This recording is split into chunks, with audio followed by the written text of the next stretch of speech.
right, folks, welcome back to my channel. Truly appreciate you being here. And for those that just found us new, welcome. My name is Ann Nguyen. I'm the host of the Mindset and Money YouTube show. Today, I have a very special guest. His name is Alex Barker, and we're going to talk about burnout and symptoms of burnout and awareness, because I think in our professions, that is a huge issue, a public health concern, really, and also just really touch upon career transitions. And Alex is I'll let him introduce himself and we can definitely go that, but he has a wide variety of experience and also running his own company and helping inspiring pharmacists to having a career of their dream. So Alex, go take it away. Thanks, Anne, for having me. And I think that's a great introduction to what we do. I founded a company called the Happy Pharm D, and we're a career coach and development company that helps pharmacists love what they do. And so if you're a pharmacist and you're wondering about burnout, you're wondering about what else is out there, we're your company, we're your source to help you transition into something that you can love pharmacy again. So I think that's a good intro, right? That's a great intro. And I'll put a disclosure out there too. I am also a Happy Pharm D coach as myself. I have helped many pharmacists transition to their career. So I think it's just great to have Alex here and having that open conversation. So let's start with burnout. Like Alex, in your, I'm not asking for dictionary vocabulary definition, but in your terms and personal and professional experience, what does the word burnout mean to you, and how do you recognize those symptoms for yourself? Yeah, I think everyone can kind of relate to the idea of burnout, and it's become, one of those words that's like, it's in the vernacular and it means different things to different people now, which is fine. I think you think that's fine. Yeah. For me, how I think about it is it's like an erosion of the soul. It's a disconnect between who you are and then what you're like forced to do or decide to do, even if it's unintentional. And so how it manifests itself in the workplace, particularly for pharmacists, is that we all join this profession to help other people. But what we actually do on a day-to-day basis typically can feel like that's not what I get to do. It's not what I want to do. It's not what I feel like I need to do to be a good pharmacist. And so that disconnect creates an erosion of who we are, our engagement with work, being excited, about what we do on a day-to-day basis. That goes away over time. And what we're left with is being burned out, disengaged, emotionally exhausted, not feeling like we're getting anything done with work. And that unfortunately leads to a whole array of awful consequences, from depression, anxiety, broken relationships, and even suicide. So this carries a lot of weight with it. And I think you as a listener, this is a serious problem. And if it doesn't get addressed, there's dire consequences for this. Exactly. As you personally, as well as, people around you, it's not you, right? And I think you hit right on is, I love how you say it's erosion of yourself. Like, it's just it is like, you're not yourself when you're at that point where you don't feel passionate anymore. And, one thing you mentioned is that we are in healthcare and we're chose to be, in pharmacy because we want to help people, but we are not great self-care takers. Like, we don't take care of ourselves, and then we overwork either by the environment or just our personality, and then we end up being where we're at. So I think this is huge. A really intelligent pharmacist wrote on my LinkedIn post over a year ago, something like, pharmacists serve everyone first and themselves last. And I was like, I'm stealing that, because that's so true. Yeah. It's so true. And it's so sad. I think nurses and doctors are similar as well, but we often hold ourselves in high regard, but in the last place for our own care, for our own mental health. And a person can only do that for so long. If you're in that kind of position, you can certainly last. You're very resilient. If you're like any other pharmacist, you have done something that very few people on this planet are even capable of doing. You are full of potential and quite amazing to become a pharmacist. Like that has to be a given. So you can withstand this for a certain amount of time. You certainly could live probably the rest of your life and career under these conditions, but you may not like the consequences of what that entails. And the truth is you don't have to stay in that environment. You can move out of it. You can do other things. There's a lot of potential for pharmacy to really create an invigorated, exciting career path for yourself. Because And we've I'm seen it glad. happen. Yeah, absolutely. I've seen it happen time and time again with my, my clients and my coachee. So kind of like you say that you can move at it, but you know what I realized? Some people, it's the fear of the unknown, right? It's always better to stay what I'm comfortable. I know this job, whatever that job is, I know what I'm Yeah. doing. It's that fear of unknown. So how do you help someone who's listening right now be like, that's me. You guys are talking about me, but yet to make that lower jump? So what are some things that this person can do to, one, get that motivation to make the jump, or at least start considering and understanding how is this affecting them personally and professionally from a burnout standpoint? It's kind of like taking the question of how do I help someone go from I can't do this to I can do this? Mm-hmm. And that's really hard. That's a hard thing to do. I don't know if you've worked with someone that thinks like that, like, oh, we can't do that, or I can't do that, can't do this. No, that's impossible. That's not going to happen. That's done before. It's not sure. I've done it before. It doesn't work. Right. Mixed array of different Yes. reasons to not move forward. Yes. I think the bigger picture here is like the story of how that happens. I think every pharmacist graduates with a little bit starry-eyed, right? We all went through this program. We know what we can do, right? We want to make a difference. We want to help people, and we like to get paid well for it. Mm-hmm. And then the real world like hits us right in the gut, like a big nasty punch, and we're like, oh, this is not what I thought I'd get to do. This is not what I thought pharmacy would be. No matter what the circumstances are in the work environment, it turns out to be totally different. And often what happens is the mindset begins to shift and change and think, not everything is possible. I don't think I'm very valuable in the workplace. I feel like a cog in a machine. And over time, many things begin to happen in a person's career.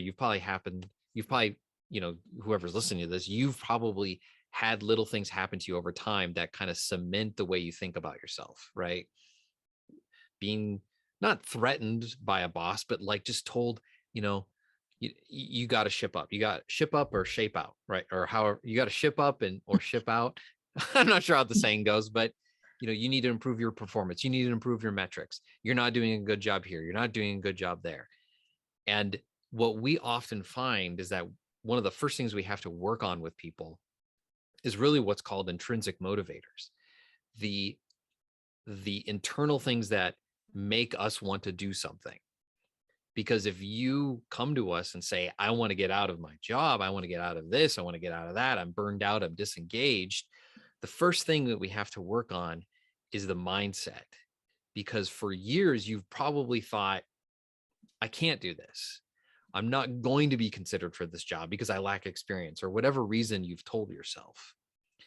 And by helping people get really clear about what they are amazing at, so that they can better match themselves to the job market, what's available, what's out there, and a career path that makes the most sense for them, that's when you can begin to feel confident in a strategy that moves you in that direction.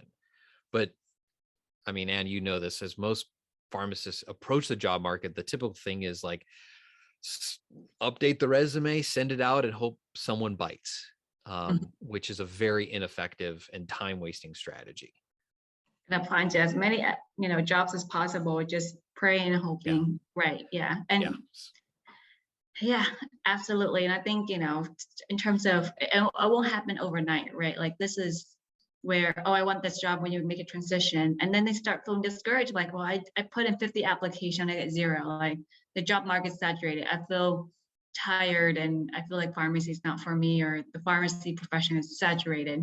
So I think it's all that cost and make it even worse. Like they want to get out of their current role, but they can't because they try and it didn't work. So Right. Yeah. it, It's sad. yeah. It's so frustrating.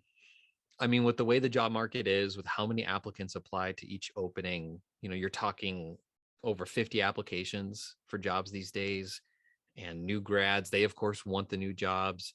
So it's not easy. It's not easy to be constantly rejected. It's not fun. It's not And fun. Absolutely. It's never fun to be rejected, but too many times then it can, affect someone's self-esteem and right. self-confidence. And it's just like, am I doing the right thing and recognizing that? So kind of, segue to the next thing is like, so in terms of we're working through the mindset, and then what else other folks in terms of being aware about burnout, and how can they, now that we already, hopefully you're listening to this, you make that step, like, okay, I'm going to make a mindset change by seeking assistance or do whatever way that you feel like the best fit for you at this point. And then what's next? How can the pharmacist be able to step out of that rut, that hamster wheel? I think outside of coaching, it's really baby steps. It's taking small, consistent steps towards creating a career that you want. In our model, which we call the indispensable career model, it's really broken down into three big categories: clarity, strategy, and systems. And each step is so important for the next to help you be consistent in making a career transition. But, not everyone works with us, right? There's 300,000 pharmacists in the United States. We've helped about 700 or so, 1,500 pharmacists total in our courses and classes and coaching. But not everyone's going to do us, and that's fine. Not everyone's going to work with us. But for most people in the world, what's going to be the most helpful is just taking small little career baby steps, like we call them, excuse me. And so that means reaching out. That means connecting with the right people. That means being in the right environment to connect with the right people. It means potentially volunteering. It means you know, staying abreast with the latest and greatest news and research. There are small little things that people can do that not only like cement the new mindset of I'm going to transition in whatever field you're trying to get into, but it also builds on top of that momentum. Because what typically happens with the career transition process is that people get like, well, they usually have a bad day at work, Mhm. and they're like, I've had enough. No, everyone's had enough at some point. I've had flipping enough. I don't care how late I stay up till tonight. I'm going to do everything on my resume. I'm going to get it all dolled up, make it look pretty. And then this weekend, whenever I have a couple days off, I'm going to look for every single job that's out there. I'm going to send out my resume. Right. And that motivation lasts for a week, two, maybe 3 or 4 at the most. And then there's the waiting game. And you wait to hear back. Maybe you get an interview, maybe a few. And then what happens is, for most people, rejections. And then you go back to the job, right? And then a few months go by, and then you have such a bad day, right? You have maybe 4 patients yell at you, your boss is disappointed in your work, some negative change happens in the work environment, and then you're like, that's it. I've had enough. I'm getting back into this. And the cycle repeats and repeats and repeats. We have unofficial reports that, the average pharmacist job transition takes anywhere 12 months, in some reports to 18 months, which is way too long. The people that we help do it in about 1.5 months after our program. And it comes down to consistency, strategy, and following a simple system that creates opportunities rather than this, I'm going to work really hard, this sprint, and then, okay, I've tried, I've worked hard. And sadly, like after maybe 1, 2, or 3 sprints at the most people just kind of give up and they say, well, I've tried, so I'm Mhm. just gonna Do what I do now. do Or what I the do. other way, yeah. Or the other, which is they would just quit. Like, I'm done. Like, this is it. I'd rather not, for Right. patient safety, just quit and Yeah. for the best Yeah. and just go for the next thing, which sometimes is really sad, but also a very courageous things to do because you don't want to put patient health at risk and your health at risk. Absolutely. And I can heard a I really pharmacist. want them to hear your story, kind of how you started the Happy Farm Bee and your burnout story. You get it probably a long, just like maybe a 5-second version, maybe 10-second version of it. I think like most pharmacists, I was indoctrinated to believe the clinical pharmacist is the height of our profession. And I fell in love with that idea. And once I start practicing, I did not like it. I was quickly burned out. I dealt with bullying.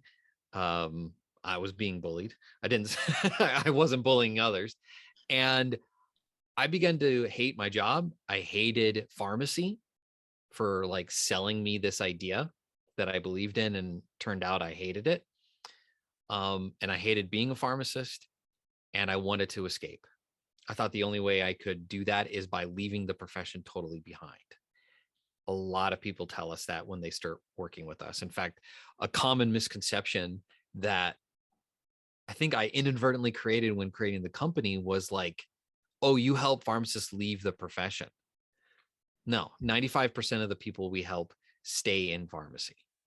Mhm. And so I really poured my energy into building businesses that all failed from 2012 to 2017.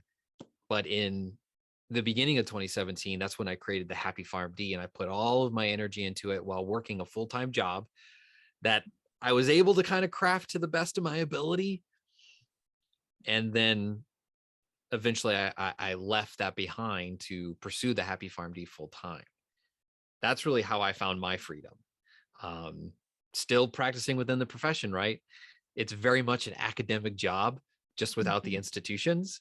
Mhm. And I love what I do, right? I get to see people transform their careers, which is cool, right? That's kind of the cool thing.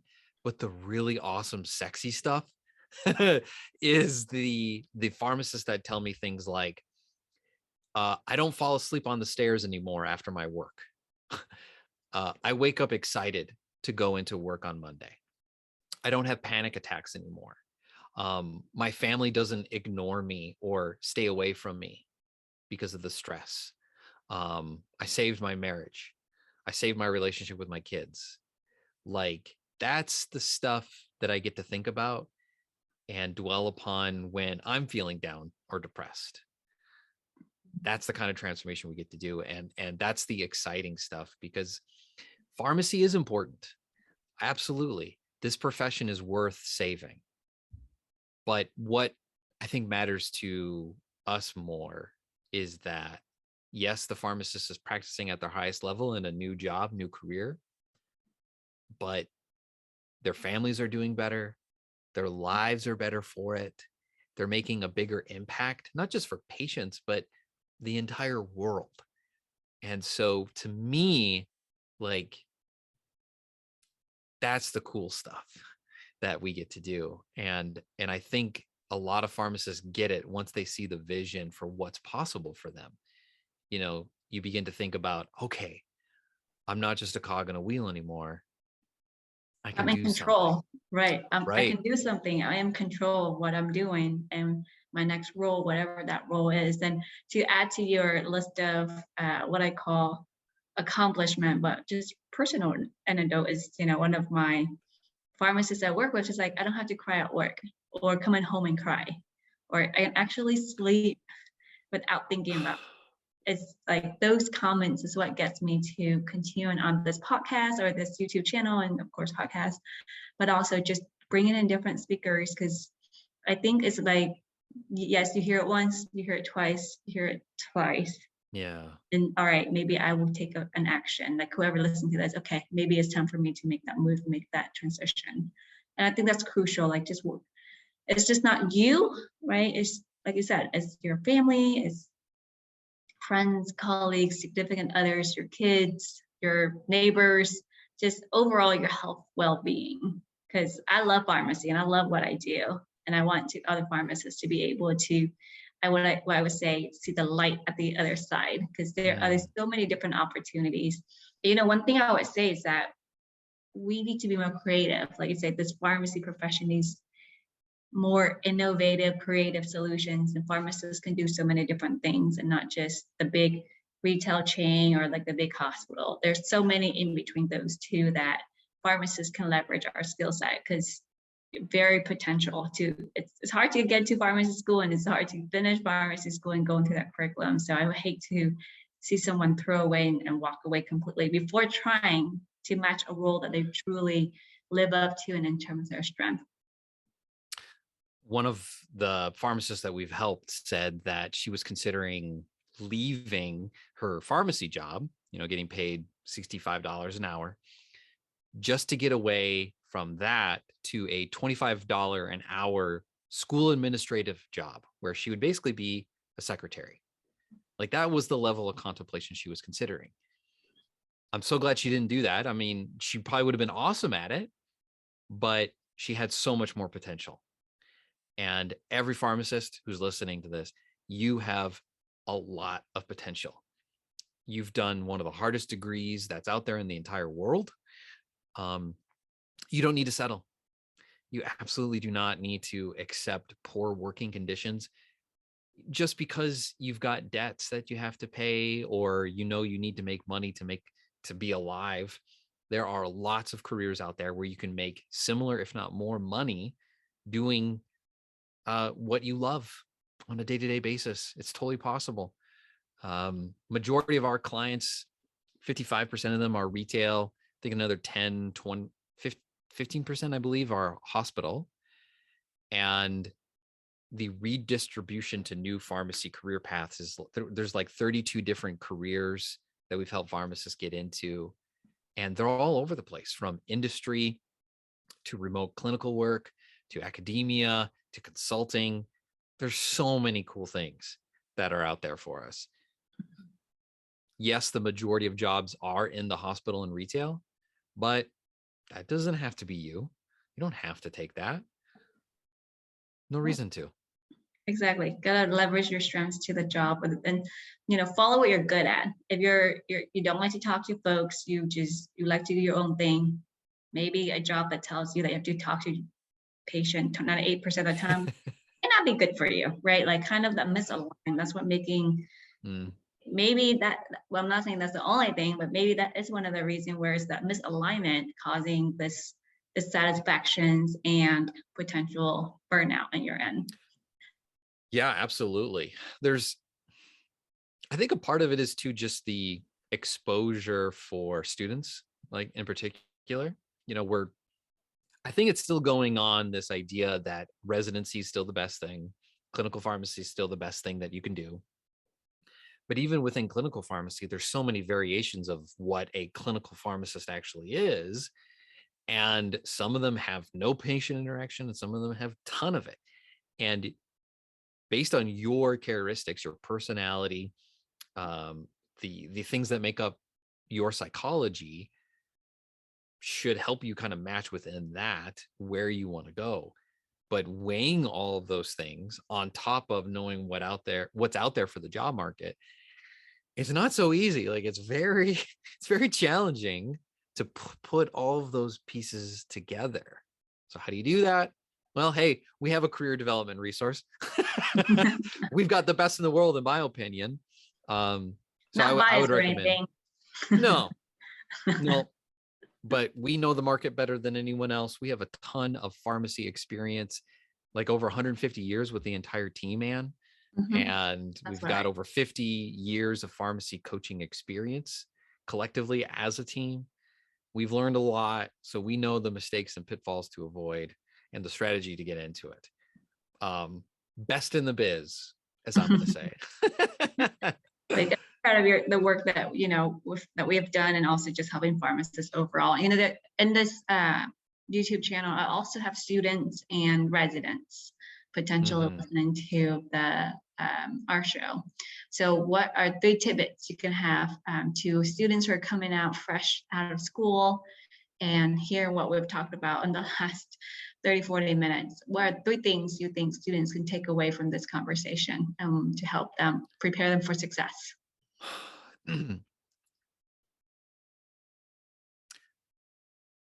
I'll give you one, Okay, and I'll I'll I'll take give you the one. I'll give you the best one that I can think of. I could probably come up with a lot more, but we're under a time constraint, so give me a break, audience member.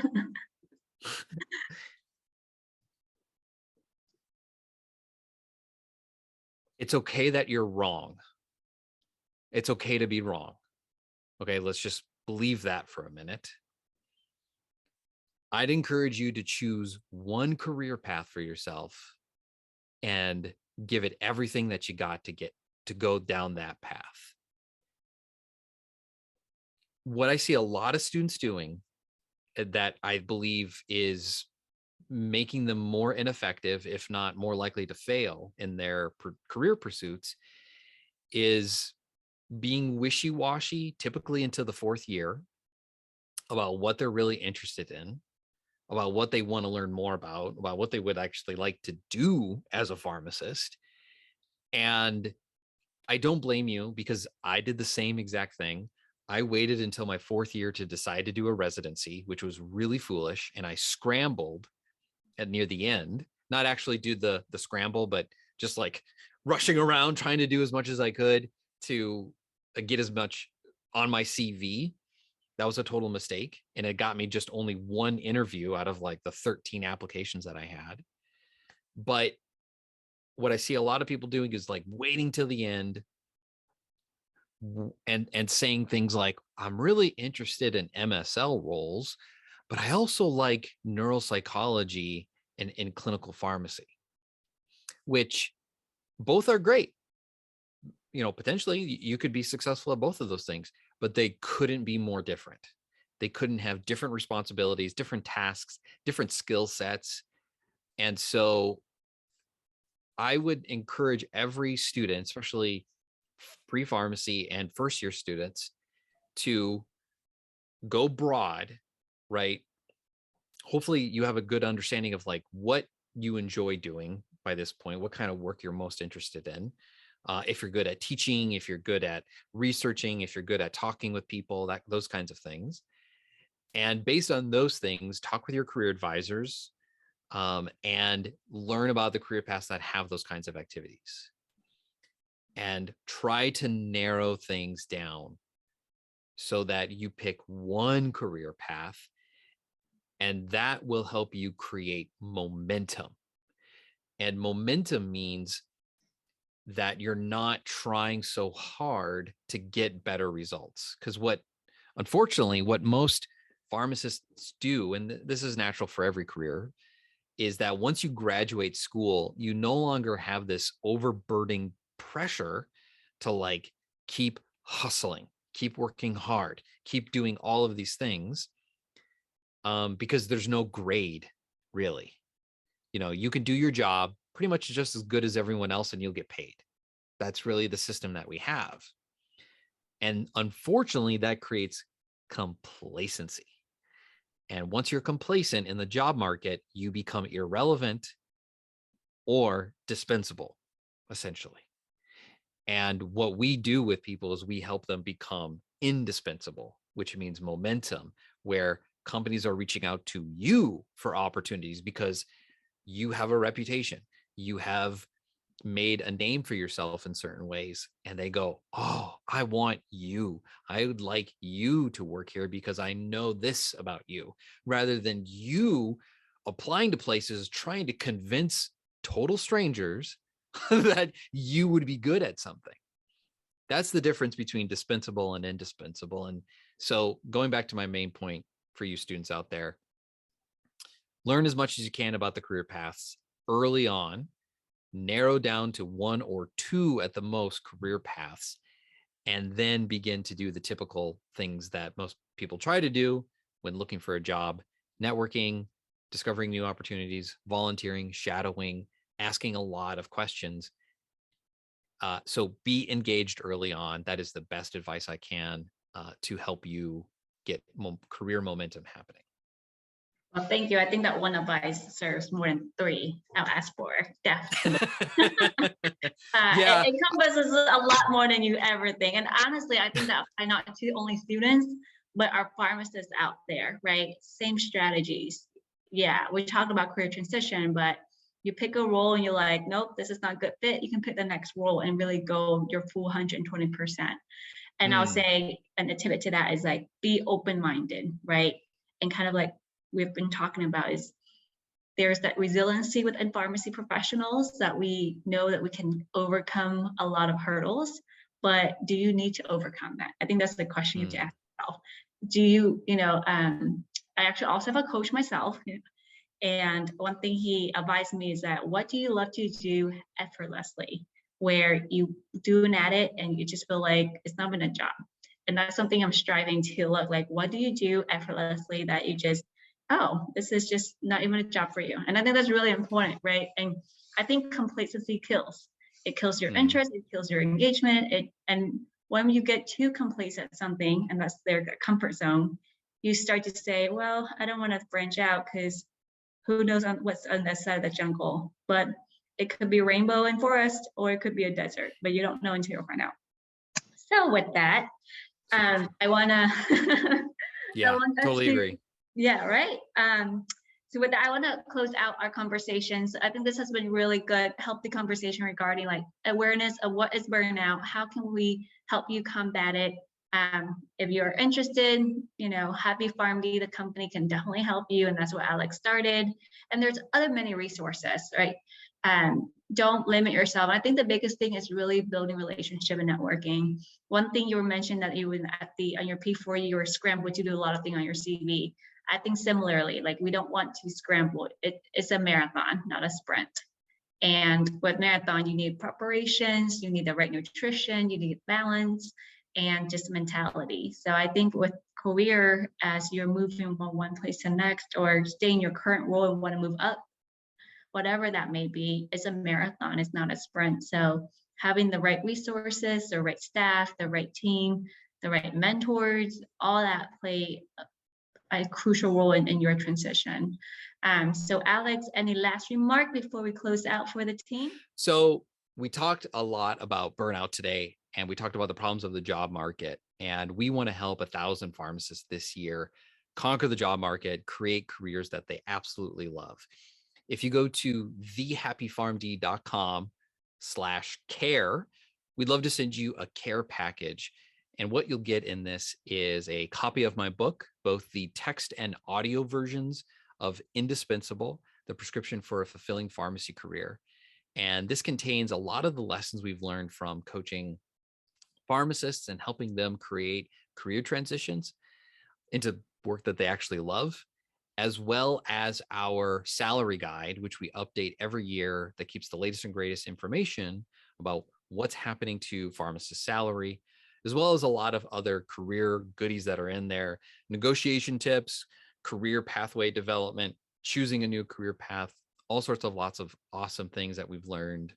And I'd love to honestly see more pharmacists do work that they love, not just so that we can make our profession better, but like ultimately help more patients, more people, and pharmacist families too. Like that's the stuff that I would love to see happen for you and for others. Great. Thank you so much for that, Alex, and truly appreciate all the work that you've done for our profession. And guys, that's a wrap for today. Truly appreciate you being here. And if there's any other things you would like to see or someone you would like me to bring on board, please put in a comment. I read those and I respond to those because I feel like our profession needs innovators like Alex, and just having, conversation like this that can help inspire you to make the move for your career transition and leadership. With that, take care until next time.